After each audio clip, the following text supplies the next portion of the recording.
tetap semangat, tetap bersukacita, dan tetap dalam naungan Tuhan. Pada saat ini, sebelum kita memulai kegiatan belajar kita akan terlebih dahulu bersyukur kepada Tuhan atas kasih setianya, atas kemurahannya yang Dia limpahkan di dalam setiap kehidupan kita. Marilah kita mengangkat satu pujian, Bapa Engkau sungguh baik.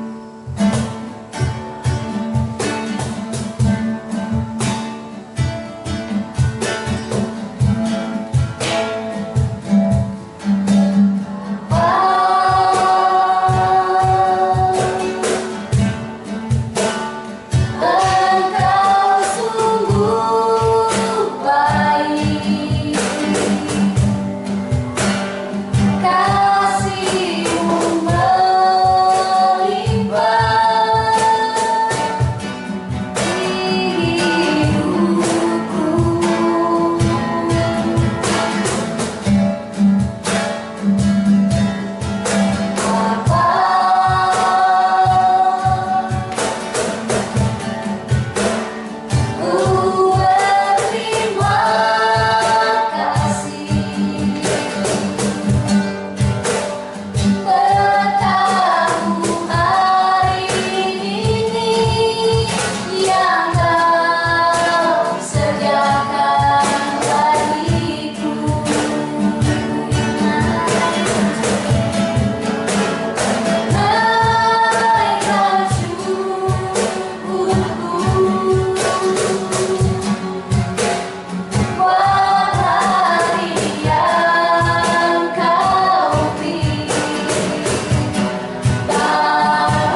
untuk hari ini kami telah berkumpul Tuhan, kami mulai belajar kami Tuhan.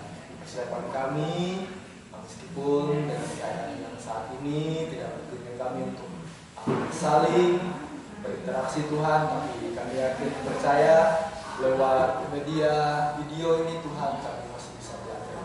Terima kasih Tuhan, Kau memberikan kami kemampuan, kekuatan Tuhan, dan Kau berkati kami pribadi di rumah kami masing-masing, dan kami serahkan doa ini ke dalam tangan-Mu. Haleluya. Amin. Amin. Masih semangat memuji Tuhan? Masih. Amin. Pada saat ini kita terus memuji Tuhan, kita terus mengagungkan nama Tuhan. Mari kita katakan, dengar Dia panggil nama saya.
Mungkin kita pada saat ini merasakan, saya jarang ke gereja, saya jarang ke sekolah minggu karena COVID-19. Kita tetap semangat, kita tetap mengucap syukur atas keadaan yang diberikan oleh Tuhan, karena semuanya itu ada kebaikan untuk kita. Kita terus memuji Tuhan. Mari kita katakan, hati-hati gunakan tangan.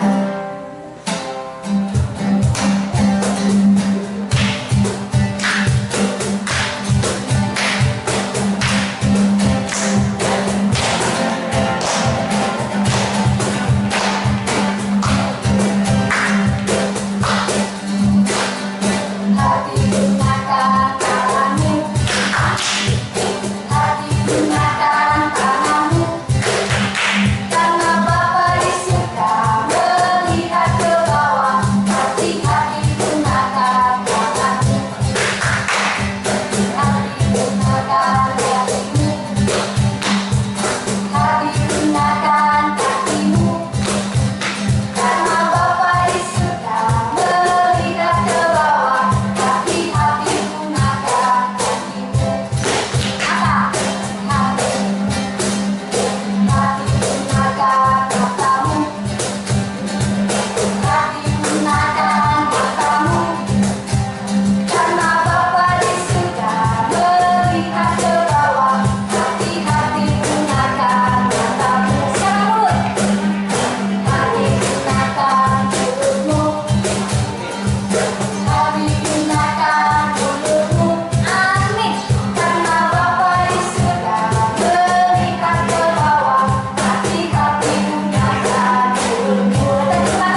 kegiatan belajar, kita akan naikkan satu pujian saat merenungkan.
syukur kepadamu ya Tuhan, dari awal, pertengahan hingga selesai ibadah kami pada saat ini Tuhan. Kiranya apa yang kami lakukan, apa yang kami naikkan ke dalam tangan-Mu Tuhan, puji-pujian kami pada saat ini berkenan di hadapan-Mu. Terima kasih Tuhan, terima kasih Yesus. Pada saat ini kami akan memasuki dalam pembelajaran kami. Berkatilah pembelajaran kami Tuhan dari awal, pertengahan hingga kami selesai. Dalam nama-Mu kami berdoa dan bersyukur. Amin. Sampai jumpa adik-adik dan teman-teman. Shalom adik-adik, puji nama Tuhan, kita kembali lagi untuk mengikuti pelajaran kita melalui kelompok belajar di STT Baptis Bandung. Nah, tetap kakak ingatkan sebelum kita memulai pelajaran kita menyiapkan Alkitab kita dan juga buku dan ini ya pena supaya nanti ada hal-hal yang penting harus adik catat ya, harus adik-adik catat nanti di rumah. Nah, kita akan memulai pelajaran kita. Hari ini pelajaran kita itu mengenai mengenal gerejaku. Kita buka Alkitab kita dari Yohanes 17 ayat 18 sampai dengan 21. Yohanes 17 ayat 18 sampai dengan 21, kakak akan bacakan buat kita. Sama seperti engkau telah mengutus aku ke dalam dunia, demikian pula aku telah mengutus mereka ke dalam dunia. Dan aku menguduskan diriku bagi mereka, supaya mereka pun dikuduskan dalam kebenaran. Dan bukan untuk mereka ini saja aku berdoa, tetapi juga untuk orang-orang yang percaya kepadaku oleh pemberitaan mereka. Supaya mereka semua menjadi satu, sama seperti engkau ya Bapa di dalam aku, dan aku di dalam engkau. Agar mereka juga di dalam kita, supaya dunia percaya bahwa engkaulah yang telah mengutus aku. Baik, itu perikop yang sudah kita bacakan. Kemudian, sebentar.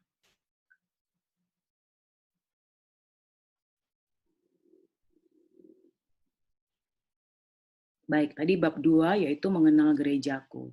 Kemudian kita lanjut. Nah, di dalam mengenal gerejaku ini, kita akan belajar tentang gereja yang terpecah-pecah.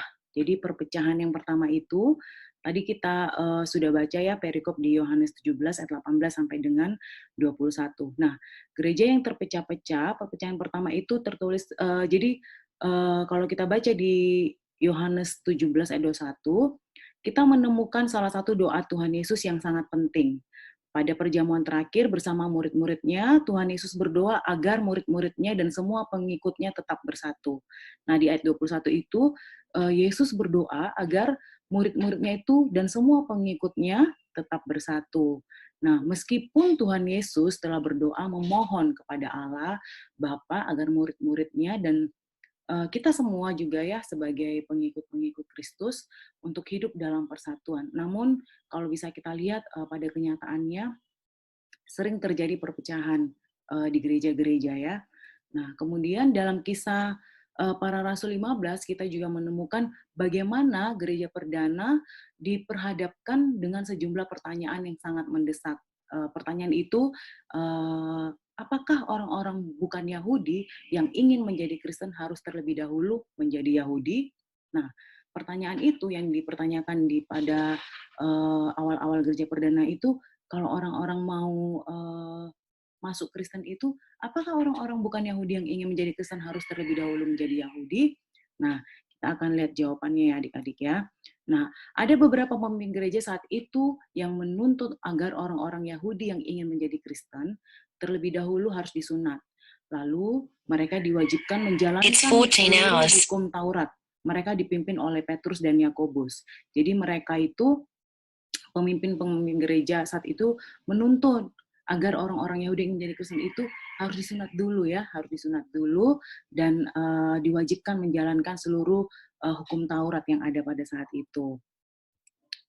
Dan kelompok lain yang dipimpin oleh Paulus tidak setuju atas pendapat mereka untuk menjadi Kristen, orang harus menjadi orang Yahudi terlebih dahulu. Jadi kelompok lain yang dipimpin oleh Paulus tidak setuju nih, kenapa harus menjadi Yahudi terlebih dahulu. Jadi mereka dapat langsung datang kepada Kristus dan tidak perlu lagi dibebani dengan aturan Taurat. Jadi kelompok Paulus itu menganggap ketika mereka menjadi seorang Kristen itu, mereka dapat langsung datang kepada Kristus dan tidak perlu lagi dibebani dengan aturan Taurat. Jadi ke Kristus saja, tidak perlu lagi harus disunat, harus mengikuti peraturan Taurat, tapi mereka dapat langsung datang kepada Kristus. Nah, kemudian adik-adik bisa kita baca lagi ya. Karena itu pada sekitar tahun 50 Masehi diadakan persidangan di Yerusalem, Jadi karena perpecahan ini ya banyak pertanyaan-pertanyaan kenapa harus menjadi orang Yahudi dulu. Nah, diadakanlah persidangan di Yerusalem yang dikenal sebagai Konsili Yerusalem atau Konferensi Apostolik. Nah, dicapai kesepakatan minimal untuk orang Kristen ya. Jadi dicapai kesepakatan untuk orang Kristen minimal mereka harus menjauhkan diri dari ada beberapa kesepakatan, yaitu mereka harus menjauhkan diri dari yang pertama itu makanan yang dipersembahkan kepada berhala. Nah, mereka harus menjauhkan diri dari makanan yang dipersembahkan kepada berhala menurut kesepakatan ini ya. Yang kemudian dan kemudian yang kedua itu mereka harus menjauhi darah. Dan ketiga, daging binatang yang mati dicekik, dan terakhir adalah yang keempat itu percabulan. Jadi kita bisa baca di Kisah 15 ayat 29. Keempat peraturan ini sudah dianggap cukup untuk seorang Kristen, sehingga menjadi Kristen tidak berarti menjadi Yahudi terlebih dahulu. Kalau tadi kan ada pertanyaan, apakah orang Kristen itu harus terlebih dahulu menjadi orang Yahudi? Namun menurut kesepakatan ini, keempat peraturan ini sudah dianggap cukup untuk seorang Kristen, sehingga menjadi Kristen tidak berarti menjadi Yahudi terlebih dahulu. Nah, kemudian adik-adik bisa kita lihat ya, kalau tadi perpecahan yang pertama, adanya timbul pertanyaan, apakah orang Kristen harus menjadi Yahudi terlebih dahulu? Nah, itu yang menjadi perpecahan. Namun ada kesepakatan tadi ya, kesepakatan kalau kita lihat kembali persidangan di Yerusalem atau yang dikenal sebagai Konsili Yerusalem atau Konferensi Apostolik tadi yang mengatakan bahwa ada 4 larangan yang menjadikan orang Kristen tidak berarti menjadi Yahudi terlebih dahulu. Kemudian kita lanjut. Perpecahan-perpecahan berikutnya. Jadi bukan satu aja perpecahannya pada gereja pada saat itu juga. Perpecahan berikutnya itu di Korintus itu terjadi perpecahan gereja ketika orang-orang saling berkelompok berdasarkan rasul-rasul tertentu, disebut dengan kultus individu. Jadi misalkan kita itu mengagung-agungkan seorang tokoh tertentu. Misalkan kita mengagungkan pendeta ya atau pendeta tertentu dan kita itu sangat percaya apa yang dia katakan itu kita menganggapnya selalu benar gitu ya. Mungkin adik-adik juga di sini ada yang punya idola, istilahnya punya idola. Mungkin adik-adik sering melihat mereka mungkin ketika di TV atau di media sosial dengan kata-kata mereka, mungkin adik-adik kagum dan menganggap apa yang idola kalian itu katakan, pasti itu sudah benar gitu ya. Jadi kultus individu atau pengagung-agungan seorang tokoh tertentu, bahkan tokoh pendiri gereja sekalipun sangat berbahaya. Nah, ternyata kalau kita mengagungkan seseorang, bahkan kita menganggap apa yang dia katakan benar, walaupun itu salah, itu sangat berbahaya. Orang tidak lagi bersikap kritis terhadap tokoh-tokoh tersebut dan menganggap apa yang dia katakan semua benar. Nah, seperti yang tadi kakak bilang bahwa ternyata kita tidak boleh juga mengagung-agungkan seseorang sehingga apa yang dia lakukan itu yang tidak baik atau yang dia katakan tidak baik kita anggap semuanya benar. Nah, ini juga menjadi perpecahan ya, perpecahan gereja. Kemudian kita tidak diajarkan menyembah tokoh-tokoh itu, melainkan Allah yang kita kenal melalui Tuhan Yesus Kristus. Jadi kita tidak boleh menyembah. Menyembah bukan berarti misalkan kita menyembah dengan bersujud gitu ya, menyembah idola kita, bukan. Tapi kita sepertinya menganggap apa yang dia katakan itu benar, bahkan apa yang dia lakukan kita lakukan gitu ya. Misalkan dia melakukan hal yang nggak benar, kita jadi melakukan. Nah, itu bisa dikatakan juga seperti menyembah ya. Namun, justru ini yang terjadi. Di Korintus muncul orang-orang yang membanggakan dirinya sebagai anggota golongan Paulus, Apolos, Kefas gitu. Masing-masing menganggap pemimpinnya lebih hebat dari yang lain. Jadi di Korintus itu ternyata zaman dahulu ya, pada zaman ada di gereja perdana itu di Korintus juga ternyata sudah banyak yang mengidolakan seseorang atau menganggap orang yang mereka banggakan itu orang yang selalu benar. Nah, tadi yang kakak sebutkan itu ada golongan Paulus, Apolos, Kefas atau Paulus ya, mereka menganggap pemimpin-pemimpin itu lebih hebat dari yang lain. Nah, Siapakah dari mereka yang paling hebat? Nah, Paulus menjelaskan tidak satu pun. Kita tidak boleh membanggakan diri kita berdasarkan tokoh-tokoh pemimpin. Nah, kita juga bisa jadi membanggakan diri ketika kita sangat kagum pada seorang tokoh ya, atau kepada artis. Kalau misalkan anak-anak zaman sekarang pada boyband Korea lah, atau artis apalah, mereka sangat membanggakan artis-artis itu, sehingga mereka juga membanggakan diri mereka. Ah, kamu mah idolamu nggak seperti idolaku gitu, atau merendahkan seseorang karena memilih idola yang lagi tidak terkenal, atau mungkin memilih idola yang mungkin tidak sering muncul di TV gitu, tapi membanggakan diri sendiri karena mengidolakan tokoh-tokoh yang mungkin saat ini sangat terkenal. Nah, kita tidak boleh membanggakan diri kita berdasarkan tokoh-tokoh pemimpin yang mendirikan gereja kita. Karena kata Paulus, adakah Kristus terbagi-bagi? Apakah Paulus disalibkan karena kamu? Atau adakah kamu dibaptis dalam nama Paulus? Nanti kita bisa baca di 1 Korintus 1 ayat 13. Kemudian, perpecahan lain yang terjadi di Korintus ialah ketika anggota-anggota jemaat di sana membangga-banggakan diri mereka berdasarkan karunia-karunia roh yang mereka miliki. Bisa dikatakan ini seperti sombong rohani ya. Kita bisa lihat di 1 Korintus 12 ayat 9-27. Ada yang membanggakan karunia untuk mengadakan mujizat, membedakan bermacam-macam roh. Jadi mereka tuh, aku lebih hebat, aku lebih penuh dengan Roh Kudus, aku bisa melakukan mujizat gitu. Jadi ada yang berkata-kata dengan bahasa roh. Ketika dia berbahasa roh, dia menganggap orang lain yang tidak berbahasa roh itu tidak rohani gitu, atau tidak ada apa-apanya dengan dia. Jadi membandingkan mereka dengan tubuh kita gitu. Maksudnya Paulus itu juga berkata-kata dengan membandingkan dengan tubuh. Nanti kakak jelaskan ya. Nah, kita kembali kalau ini jemaat di sana juga membangga-banggakan diri mereka berdasarkan karunia-karunia yang mereka miliki. Ada yang membanggakan karunia untuk mengadakan mujizat. Pokoknya banyak hal, dan itu sering juga terjadi pada saat ini ya adik-adik ya. Mungkin ada orang yang mungkin gerejaku lebih hebat gitu ya, atau gerejamu nggak ada apa-apanya dibandingkan gerejaku. Nah, Paulus mengatakan bahwa sama seperti tubuh yang mempunyai berbagai anggota dengan tugas dan perannya masing-masing, setiap orang diberi karunia untuk menjalankan tugas dan peranan yang berbeda-beda dan saling melengkapi.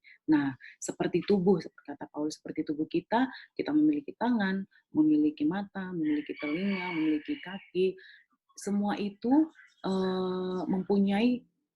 tubuh itu memiliki berbagai anggota, namun setiap tugas anggota tubuh itu berbeda-beda. Jadi setiap orang diberi karunia untuk menjalankan tugas dan peranan yang berbeda-beda dan saling melengkapi, sama seperti tubuh kita ya. Nah, kemudian perpecahan berikutnya masih ada ya. Perpecahan tadi sudah ada 3 yang kita pelajari. Nah, perpecahan berikutnya terjadi antara gereja timur, gereja Katolik timur atau gereja Ortodoks ya, dengan gereja barat atau gereja Katolik Romawi pada tahun 1054. Nah, perpecahan terjadi karena gereja barat dalam pengakuan iman Nisea menambahkan satu kata yang dirasakan gereja timur itu sebagai pelecehan pada Roh Kudus. Nah, ini kakak bacakan ya untuk penjelasan itu. Perpecahan berikutnya terjadi antara gereja timur ya, gereja Katolik timur atau gereja Ortodoks. Nah, perpecahan itu terjadi ketika gereja-gereja di timur merasa bahwa gereja barat telah menambahkan kata filioque dalam pengakuan iman Nisea Konstantinopel. Sehingga kata-kata, jadi di dalam pengakuan iman Rasul itu kan ada kata-kata, kami percaya kepada Roh Kudus yang keluar dari Sang Bapa dan Anak. Kata-kata dan Sang Anak ya, tadi kata-kata kalimat dari Sang Anak dirasakan oleh gereja timur sebagai pelecehan terhadap Roh Kudus dan menjadikannya lebih rendah dan tidak lagi sejajar dengan Sang Anak. Hal inilah yang menyebabkan gereja timur yang belakangan dinamai sebagai gereja Ortodoks, kemudian memisahkan diri dari gereja barat yang menjadi gereja Katolik Roma. Nah, itu ternyata perpecahan terjadi karena adanya penambahan dan Sang Anak itu di dalam pengakuan iman rasuli. dan gereja timur itu tidak terima, sehingga mereka memisahkan diri dari gereja barat yang menjadi gereja Katolik Roma. Itu menjadi perpecahan juga ya di dalam gereja pada saat itu. Nah, yang terakhir adik-adik, perpecahan selanjutnya terjadi pada tahun 1517, yaitu Martin Luther. Mungkin adik-adik sudah pernah ini ya mendengarkan tentang tokoh Martin Luther ini. Martin Luther itu pada saat itu memakukan 95 dalilnya. Jadi dalil ini anggapannya ya, di pintu gereja Wittenberg yang isinya mengkritik praktik-praktik yang dilakukan oleh gereja Katolik saat itu, seperti penjualan surat-surat pengampunan dosa. Jadi kita bisa dosa kita terhapus dengan membeli surat-surat pengampunan dosa. Kemudian pengumpulan religi orang-orang kudus untuk meningkatkan kesempatan untuk lepas dari api penyucian. Jadi tidak disetujui oleh Martin Luther hal-hal seperti itu, sehingga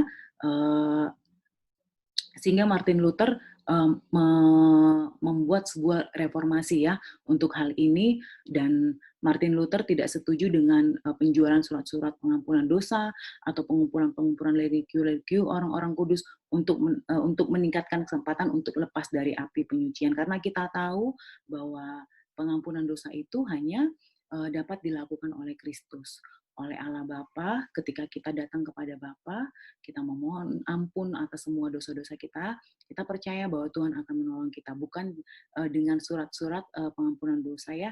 Kita mungkin membeli pada saat itu, mungkin Martin Luther menganggap bahwa kenapa Tuhan sudah mengampuni, tapi kenapa harus membeli surat-surat pengampunan dosa.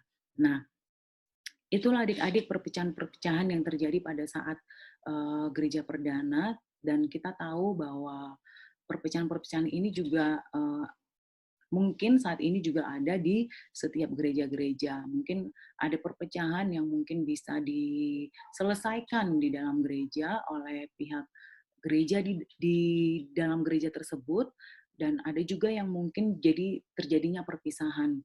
Mungkin di dalam gereja ada kelompok-kelompok tertentu sehingga mereka melakukan perpisahan. Jadi seperti terjadi ada tadi gereja ini ya, gereja barat dan timur. Nah, adik-adik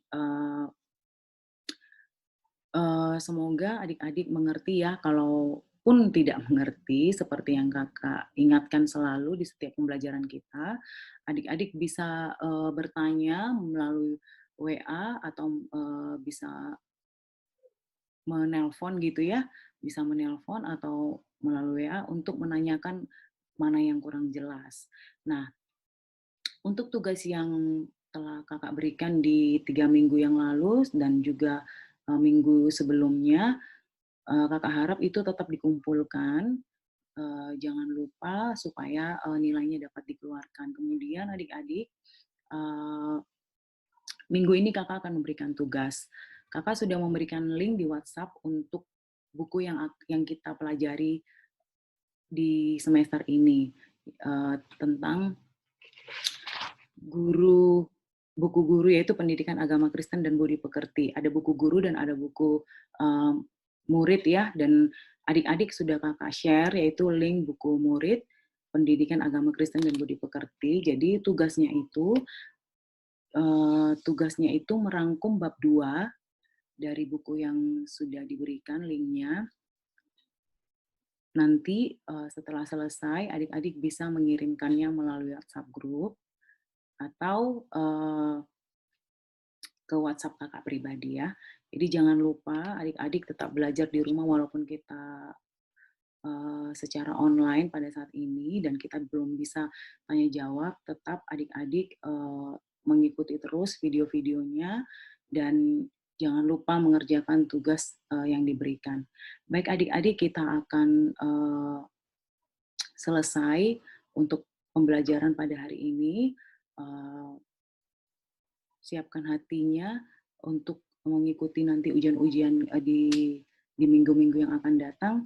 Siapkan diri juga supaya dapat mengikutinya dengan baik. Baik adik-adik, sampai di sini dulu pembelajaran kita. Semoga kita diberkati oleh Tuhan. Terima kasih.